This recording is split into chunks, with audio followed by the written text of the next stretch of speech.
Le Da Fresh Morning, c'est 104.5 tonnes de bonne humeur. Tous les matins sur Urban FM.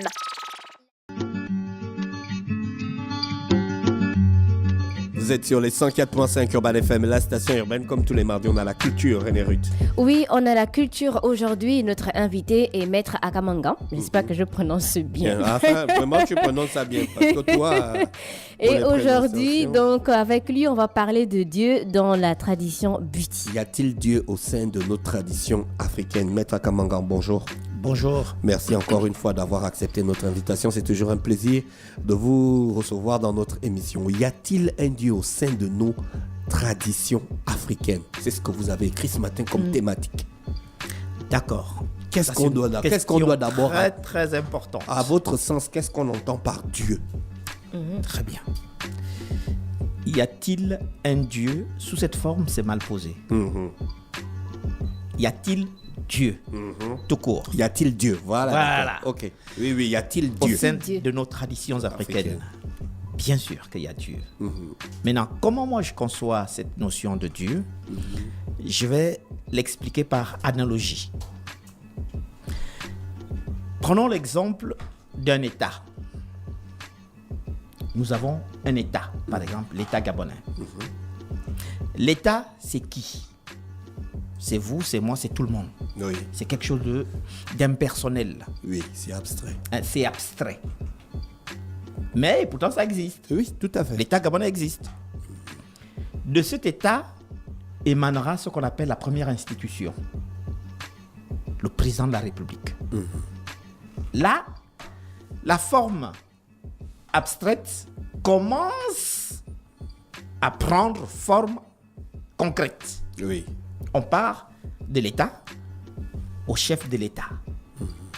On connaît son nom, on connaît son bureau, on connaît son domicile, à la limite on connaît sa famille. Oui. Après le chef de l'État, on a les chefs du gouvernement avec les institutions constitutionnelles qui sont là, qui constituent cet État. Oui. Maintenant, on a le chef du gouvernement qui forme son gouvernement, dans lequel on a le ministre de la Santé, le ministre du Travail, le ministre de ceci. Ce sont des formes concrètes. Et pourtant, on part de façon... à la genèse, on part de l'existence de l'État. Maintenant, on va comme ça jusqu'au chef du village ou le chef de quartier. Ce qui assure... Et ensuite, on va encore plus bas, le chef de famille. Mais tout cela, ils sont dans un état qui au départ était abstrait. Oui. Et ensuite, on est descendu jusqu'au chef de famille dans la maison où on vit. Et c'est tout ce mécanisme-là qu'au sein de nos traditions africaines, notamment la tradition bouddhiste, qu'on appelle la théologie. L'étude exhaustive des différentes manifestations du Dieu qui, au départ, est un. Notamment ce qu'on a vu, l'État. Mais là, c'est sous une forme abstraite. Et ensuite, toutes ces manifestations vont être ce qu'on appelle les hypostases divines, les différentes dispositions de Dieu pour accomplir une mission bien précise. Nous, c'est ça que nous concevons. Oui. Dieu ne peut pas être conçu autrement. Maintenant, ces différentes manifestations-là, prenons maintenant l'exemple d'un chef de famille au sein d'une famille qui a besoin d'une maison. Il ne va pas adresser une correspondance à l'État, c'est abstrait.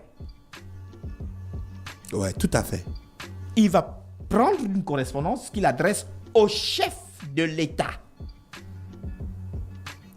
C'est le chef de l'État qui mettra son accord. Oui, l'État, telle situation sociale. Bon, ok, accord. Mais ce n'est pas lui qui va traiter ça. Non. Il envoie ça au Premier ministre, qui va instruire le ministre de l'Habitat, qui par la suite va convoquer le directeur général de la SNI. Oui. Je prends un exemple. Par exemple, oui.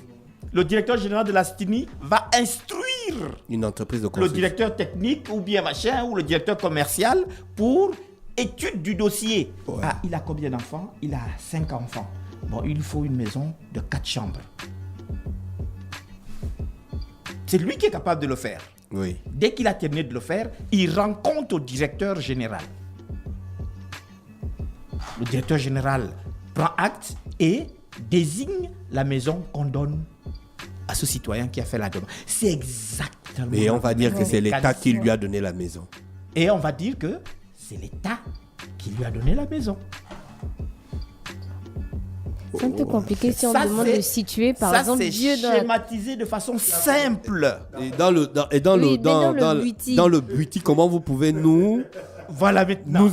nous illustrer cela? Mais justement, c'est ça qui est magnifique. Là, parce vous que avez pris un exemple qui est oui. concret que nous on Bwiti. comprend facilement. Maintenant, Voilà. quand on arrive, on veut situer maintenant Dieu dans le Bwiti. À quel Très bien. niveau? Comment Voilà vous pouvez nous pourquoi je vous l'illustrer? dis, c'est la même chose partout. Dans le Bwiti, nous faisons ce qu'on appelle la théologie dans les enseignements. Quand vous voulez, exemple, quelqu'un vient pour une maladie, par exemple. C'est un exemple que je prends. Oui. Vous avez des entités qui s'occupent de cela. C'est à ces entités-là que vous vous adressez. Ces entités qui baignent dans l'énergie globale qu'on appelle Dieu. Et c'est comme ça partout. Cette notion de Dieu qui nous est vendue par l'Occident n'existe pas. Dieu s'est schématisé. En fait, l'exemple que je vous ai donné, c'est l'exemple plus simple qui permet de mieux comprendre la notion de Dieu. D'accord. Mais quand les Donc, dans le traditionnalistes- Bwiti, quand Mais- Le dans- Bwiti, On comprend pas. dans le Bwiti, Mais comment pas bien. au sein de la tradition bouddhiste, les maîtres bouddhistes ont cette connaissance de la théologie, donc les maîtres bouddhistes connaissent toutes les entités. connaissent les manifestations, Les manifestations des différentes De Dieu. de Dieu Ouais. à travers les entités. plusieurs entités, et même ce qu'on appelle l'ancestralité. Oui. Votre ancêtre est mieux disposé à s'occuper de vous que le Dieu infini, qui a trop de choses à faire. Je vous ai schématisé là tout à l'heure. Hein? C'est pas votre père qui est mieux disposé à vous apporter du pain à la maison? Tout à fait. Et ça, c'est grâce à une politique globale qui a été mise dans le pays pour que votre père ait un emploi, qui lui donne un salaire. Mais c'est la même chose. Donc vous faites le lien Donc, entre il faut Dieu et qu'on- puis les esprits ancestraux. Mais il y a un lien. Ça, c'est les esprits ancestraux, ce n'est qu'une branche. Le domaine spirituel est infini. Vous avez des entités infinies. Maintenant, l'ancestralité intervient dans les rapports que l'homme a avec la spiritualité de façon individuelle. Est-ce que tous nos ancêtres sont capables de s'occuper de nous sur les plans spirituels? Très bien. Les ancêtres, leur rôle est de s'occuper de nous sur le plan matériel et aussi spirituel. Voilà pourquoi on fait de la spiritualité. La religion, on ne la connaît pas. D'accord. C'est pas quelque chose qui est pour l'Africain. Ce qui est pour l'Africain, c'est la spiritualité. Et c'est cette spiritualité même qui devrait être pour tout le monde. Y compris les Occidentaux. La religion nous enferme dans ce qu'on appelle les dogmes. Il faut croire, il faut croire. Non. Dans ces choses-là, il n'y a pas de croire. Dans le Bwiti, on ne croit pas. On ne croit pas, non. Comment ça vous voulez dire que vivez dans le Bwiti, on ne croit vos pas? expériences. C'est du concret en fait. Vos expériences. Je peux vous donner un enseignement. Moi, en tant que maître, je vous donne un enseignement. L'esprit vous révèle autre chose. Moi, en tant que maître, j'ai le devoir de vous dire, ne respectez que ce que l'esprit vous a dit. Et pourtant, je suis votre maître. Mais qui me met en contact avec l'esprit, c'est vous. Très bien. C'est ça mon rôle. Et ça doit rester cela, mon rôle. C'est pas de venir objecter dans votre conscience. Non. Mon rôle, ça doit être de vous mettre en relation avec l'énergie. Mais si l'énergie me donne des mauvais conseils, Ah oui, ça c'est une question. Dans ce cas de figure par exemple. Ça c'est une question de profane. Mais je vais répondre. Cela veut dire, J'accepte. cela veut dire, la notion de mauvais ou bon, elle est relative. Le seul principe qui n'est pas relatif, c'est la présence de l'énergie divine. Ce sont des choses que je n'aime pas souvent raconter dans les médias, parce que ça peut perturber certains. En fait, mentir, dire la vérité, voler, ne pas voler, ce sont des notions qui peuvent devenir relatives. Je vous prends un exemple. Un chef de l'État, on lui dit, à partir du 16 septembre 2024, il n'y aura plus de salaire. Quelqu'un de l'opposition vient et affirme cela. Vous pensez qu'il est correct qu'un président vienne dire, oui, c'est vrai, à partir de septembre 2024, il n'y aura plus de salaire. Vous trouvez correct qu'il vienne le dire? Il va venir mentir. Il va venir dire, non, il y aura les salaires. Ça ne veut pas dire que quand il repart chez lui, il s'assoit, il croise les bras. Non, il va entre-temps se battre pour qu'il y ait réellement le salaire. Parce que s'il dit que oui, il n'y aura pas de salaire, ça peut générer un chaos dans le pays. À partir de là, à quel niveau vous allez situer la notion de dire la vérité, mentir, ou ceci, ou cela? C'est relatif tout ça.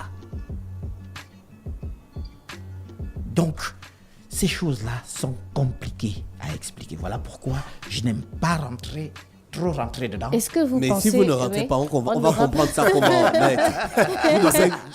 Pourquoi vous voulez nous rendre les choses Il y a des éditeurs compliquées? qui ne font que m'envoyer des messages, d'accord, de perdu. Pourquoi vous voulez nous rendre des choses intéressantes qui peuvent participer à améliorer nos conditions de vie? Pourquoi vous voulez compliquer ça? Est-ce que vous ne trouvez pas que c'est là le problème que nous on a eu en Afrique? Oui, je peux pas t'expliquer, tu n'es pas initié. Oui, je peux pas te dire, tu vas pas comprendre. Alors que c'est essentiel pour mon quotidien. Non, cette notion, elle est valable partout. Vous avez des groupes qui ont des connaissances que la masse n'a pas. Ce n'est pas un problème d'Afrique. C'est partout. Il y a des connaissances qui font plus de mal si on les dévoile sans ménager la susceptibilité des gens qui vont recevoir l'information. J'ai quelqu'un que j'admire beaucoup. Ce n'est pas que je critique ou je fustige le travail qu'il a fait. Tout au contraire, il a fait un très grand travail. Mais moi, il y avait quelque chose qui m'horripilait souvent quand j'écoutais les émissions de Patrick Nguemandong. Quand il donnait les recettes, par exemple, pour aller croiser les sirènes, je trouvais ce monsieur pas sérieux.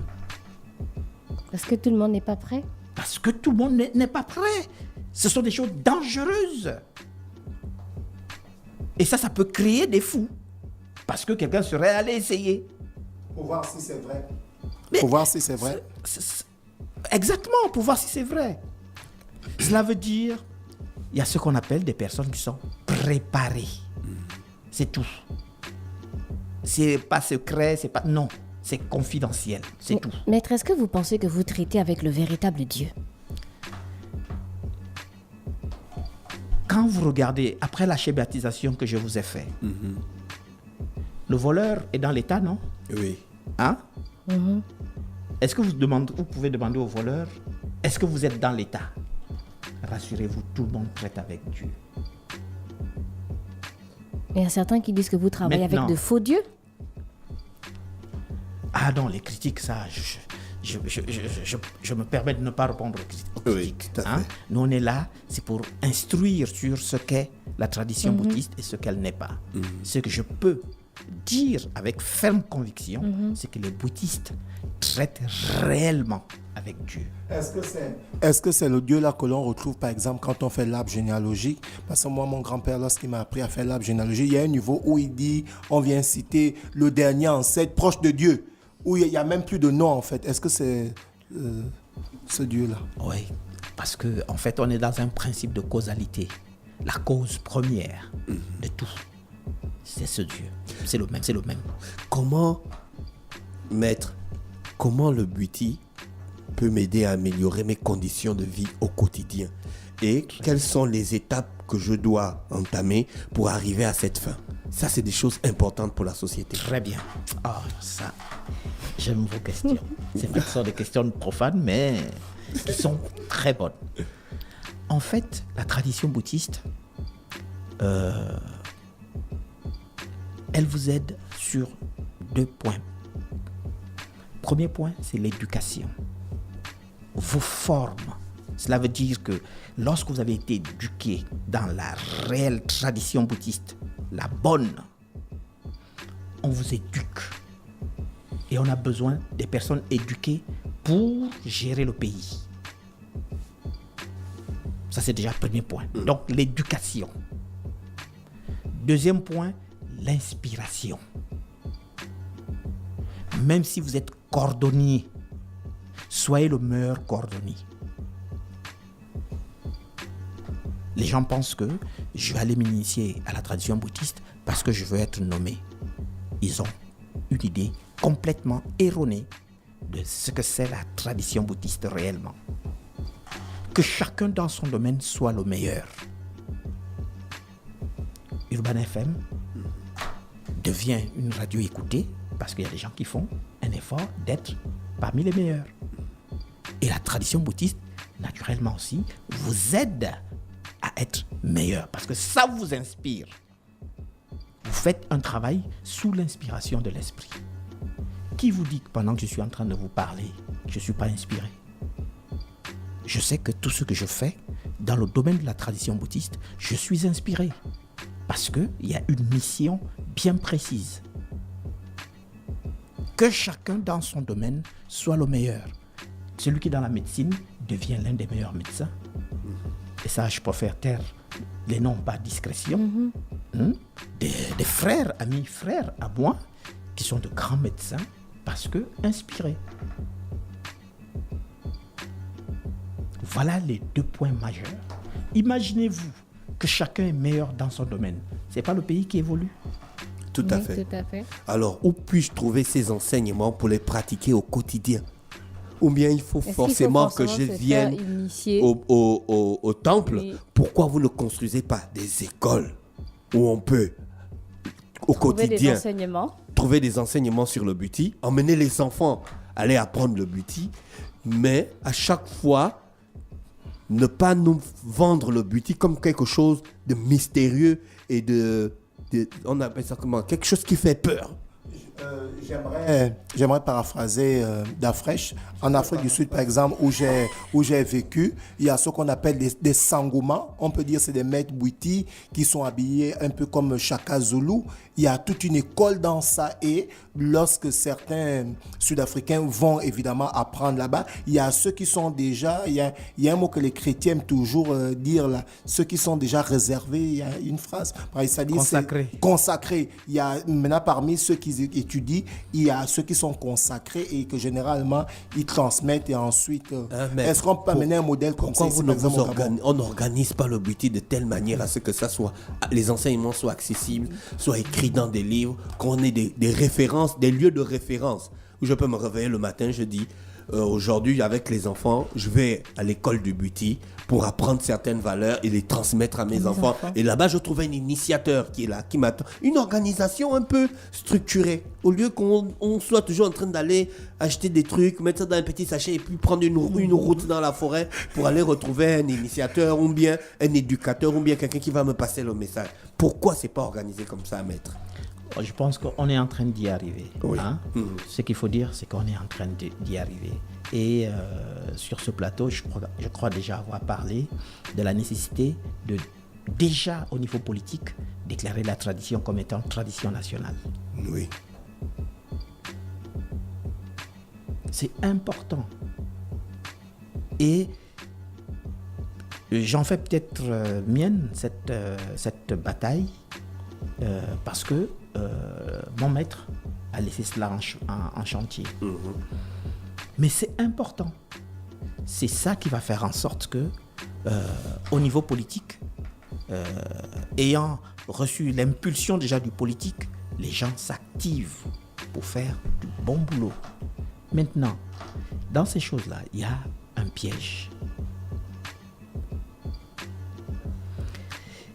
Imaginez-vous un maître authentique. Parce qu'il n'a pas d'argent, il ne peut pas créer des bâtisses pour que les gens viennent. Parce que, n'oubliez pas une chose, l'école se résume à 3 éléments essentiels. Un enseignement structuré, des élèves et un maître. Tout le reste, ce ne sont que de l'habillage. Ce n'est que de l'habillage. Vous avez de vraies écoles qui existent dans la brousse. Je voudrais vous dire que non, ne vous fiez pas à cela, à ces apparences-là. Hein? C'est vrai que le politique doit mettre son impact là-dedans, son empreinte là-dedans, mais en termes d'authenticité, vous avez l'une des écoles des mystères les plus authentiques du monde. Je dis bien du monde. La tradition bouddhiste. Et c'est une tradition qui traite réellement avec l'énergie divine. Là-dessus, soyez fiers. Soyez fiers de votre tradition. Et je vous assure, par rapport aux révélations que j'ai reçues, vous verrez des gens venir de partout pour chercher à puiser ces connaissances que vous avez au sein de votre tradition bouddhiste. Maître, est-ce qu'il y a des rituels spécifiques ou encore des cérémonies dédiées à la vénération de Dieu? Là, un rituel des questions existentielles. Qu'est-ce que tu as avec ce mot depuis là? Cela veut dire, lorsque vous voyez la structuration, par exemple, d'une cérémonie, hein, la structuration d'une cérémonie, je prends l'exemple de chez nous, et je sais que ça existe aussi chez les autres. Le premier morceau qu'on joue, dès que le rituel commence, c'est Ngobe Namanongo Aneboga. C'est une manière de rappeler que l'Eboga est la base de notre tradition. D'accord. En deuxième morceau, vous avez Esse Soumeyan. Esse Soumeyan signifie le travail commence. Oui. Esse Soumeyan. En troisième morceau, vous avez Kulmimbeng. Ouvrez les portes. Ouvrez les portes. Hein? On ouvre les portes au niveau spirituel, les portes spirituelles du temple. Et après, vous jouez Mbembe Zaman Mbembe. Dieu est éternel. En morceau qui vient après, vous jouez Mbembembe Zaman Sal Bamaba. Là, c'est perdu. La fâcherie, hein? Ça veut dire, Éternellement, Dieu descend. dans sa forme bipolaire, Oui. homme-femme. Oui. Hein? Bon, pensez-vous Donc que... vous avez une partie réservée à la vénération de Dieu dans le culte Bhuti. Mais bien sûr. Pensez-vous que quand j'ai fini de jouer de ces morceaux-là, j'ai vénéré Dieu avec ces morceaux-là, je vais encore me lever pour dire je vais à l'église. Ça veut dire que vous n'avez rien compris de tout ce que vous avez fait. Oui. C'est ce que ça veut dire. Que vous n'avez rien compris de tout ce que vous avez fait toute une nuit. Dès que moi j'ai fini de jouer Mbembe Zaman Mbembe, mon front au sol en train de louer Dieu, quand je vais me lever là, je vais aller m'asseoir dans une église pour quoi faire que je n'ai pas fait. Donc est-ce qu'on peut dire aussi que la conception de Dieu a évolué au fil du temps dans la tradition Bhuti? Elle n'a jamais bougé d'un iota. Elle est toujours la même. La conception de Dieu n'a jamais bougé d'un iota. Elle est toujours la même. La bonne. J'avais mon maître qui avait pour habitude de dire la nature, c'est Dieu en acte. Le bouddhiste traite avec la nature. Donc, il traite avec Dieu en action. Et je pense que c'est la meilleure conception de la notion de Dieu. Cela veut dire, on part de l'abstrait à ces différentes manifestations. Est-ce que tout ça, on explique ça aux profanes avant qu'ils n'entrent dans l'initiation matérielle même? Très bien. Il y a des enseignements qu'on ne peut pas donner à des profanes. D'accord. Hein? Pourquoi? Parce que pour les comprendre, il faut nécessairement avoir vécu d'abord l'expérience. Quand vous vous initiez, par exemple, vous racontez un certain nombre de choses, l'initiateur vous explique. Ce que tu as vu là, ça signifie comme ça, comme ça. Ce que tu as vu là, ça signifie comme ça. Maintenant, lorsque je vais vous faire un déroulé d'enseignement, Mais vous allez vite vous reconnaître parce que vous avez vécu des expériences qui s'accordent avec tout ce que le maître vous enseigne. Oui. Mais avant cette expérience, ce n'était pas possible de vous enseigner ces choses et vous allez comprendre. Merci Maître Ngam d'avoir accepté notre invitation. Sinon on continue, on va finir à 11h. Je pense qu'on va avoir un autre numéro. On vous remercie d'avoir accepté notre invitation. On vous souhaite de passer une bonne journée à l'écoute des programmes d'Urban FM. Ouais. Ce que je peux résumer, Oh, Oui. d'après. c'est que effectivement le bouddhiste traite avec Dieu de façon même parfaite, en ayant une totale maîtrise de ce qu'on appelle la théologie. D'accord. Le Day Fresh Morning, c'est 104.5 tonnes de bonne humeur. Tous les matins sur Urban FM.